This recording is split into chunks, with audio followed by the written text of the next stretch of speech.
Stéphanie Desor, bonjour. Bonjour. Un grand merci d'avoir accepté l'invitation de la Fringale culturelle. C'est un plaisir de se retrouver pour parler de votre roman, Stéphanie, qui s'appelle Pamela, disponible aux éditions Albin Michel. Alors tout de suite, d'entrée de jeu, qui est Pamela? Alors Pamela se nomme Pamela Digby, c'est une petite aristocrate de la gentry anglaise.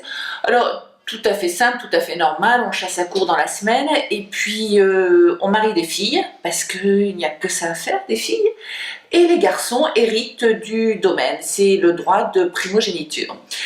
Et Pamela n'a pas envie de se marier, elle n'a pas envie d'avoir un bon parti, Pamela veut s'amuser, vivre, et donc elle file à Londres et au lieu de débuter dans les bals comme cela se fait, elle court les boîtes de nuit avec ses amis. Qu'est-ce qui vous a plu, Stéphanie, dans ce personnage, au point de... D'ailleurs, c'est un personnage que moi je découvre, hein, très sincèrement, méconnu. Oui, bien sûr. Alors justement, ce qui m'a plu, c'est que quand j'ai dit à mon éditrice « je vais écrire sur Pamela Churchill », elle m'a dit « qui est-ce » ?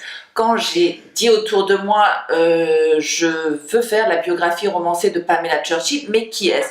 Après, vous égrenez une suite de noms qui sont Alicant, Agnelli, Rothschild, Harriman, et là les gens disent « ah mais oui, bien sûr », et au bout vous dites le Ritz, et ils disent « mais naturellement ». Donc Pamela est quelqu'un de très très très connu, que les Français ont certainement oublié, et j'ai voulu lui redonner vie.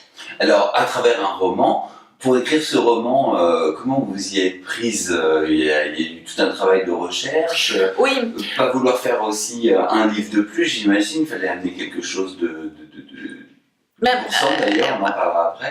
Les biographies, c'est terrible. C'est-à-dire qu'un jour on est, et puis un jour on meurt. Et il n'y a rien de pire. Donc moi je ne voulais surtout pas faire ça. Je voulais juste écrire l'histoire d'une femme qui vivait, qui explosait, mais je ne savais pas comment la prendre. Et donc je suis allée voir mon éditrice, Maëlle Guillot, une jeune femme remarquable qui est aussi un très grand auteur. Je vous conseille son livre chez Héloïse d'Ormesson. Et Maëlle m'a dit « mais Stéphanie, qu'est-ce qui est important pour toi ?» J'ai dit « mais les hommes ?» Elle m'a dit « et pour Pamela ?» Je dis « ben, les hommes ?» Et mon éditrice m'a dit « eh bien écoute, raconte la vie de Pamela au travers des hommes de sa vie. » Et c'est ce que j'ai fait. Et en fait, au lieu d'avoir une existence monotone, de toute façon elle n'avait pas d'existence monotone, mais j'ai juste raconté ses coups de cœur, ses amours, ses passions, ses pulsions, et c'est ce qui fait certainement qu'il y a ce rythme très entraînant, parce que c'est Pamela qui explose, parce que c'est Pamela qui vit, c'est Pamela qui dit je t'aime, et c'est tout ce qui compte. Alors,